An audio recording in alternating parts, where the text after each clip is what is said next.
I could see that there was something special about him, and I could see his destiny, I could see his future.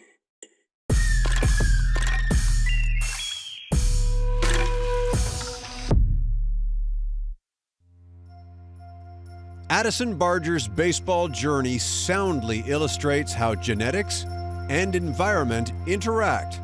He was never the biggest player, still isn't. Something that sets Addison apart is the way that he deals with adversity and failure.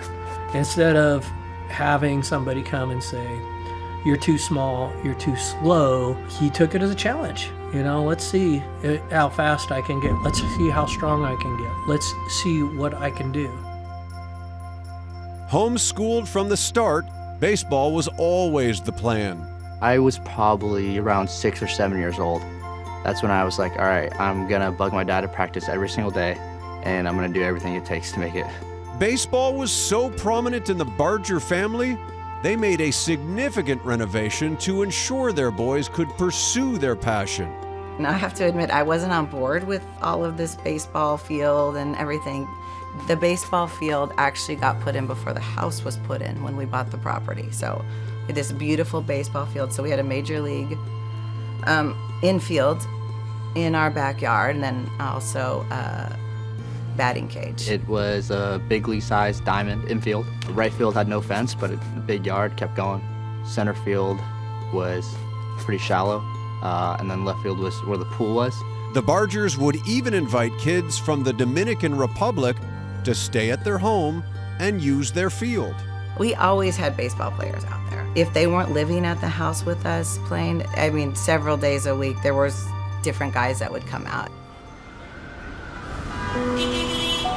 For the 10th consecutive year, Studio 42 is transformed into the home of the draft, one of the most important days of the year for all 30 big league clubs.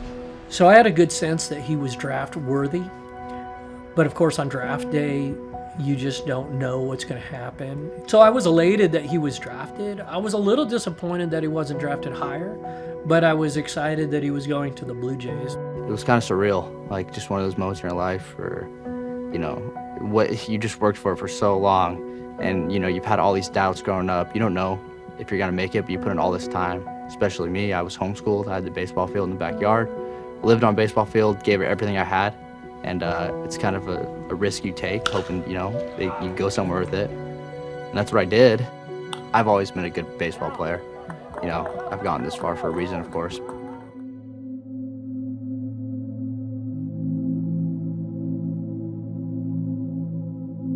When 2020 happened and the season got banged, I had a lot of time to work on my physicality and really grow into my body.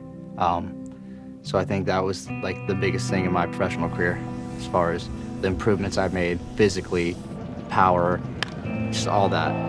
After 5 seasons in the minors, Barger is at the door of a big league promotion. I don't need him to be on the big league team to look out there and see he has big league talent. I see his body, I see his arm, I see his ability to hit the baseball, I see the comfort in the batter's box, and I see what the big name brand players bring to the game, and I know that he is there. I've thought about it for sure. It crosses my mind. Until that time comes, I'm just gonna worry about what I need to worry about, getting better every single day, and when it comes, it's gonna be a huge moment for me and my family.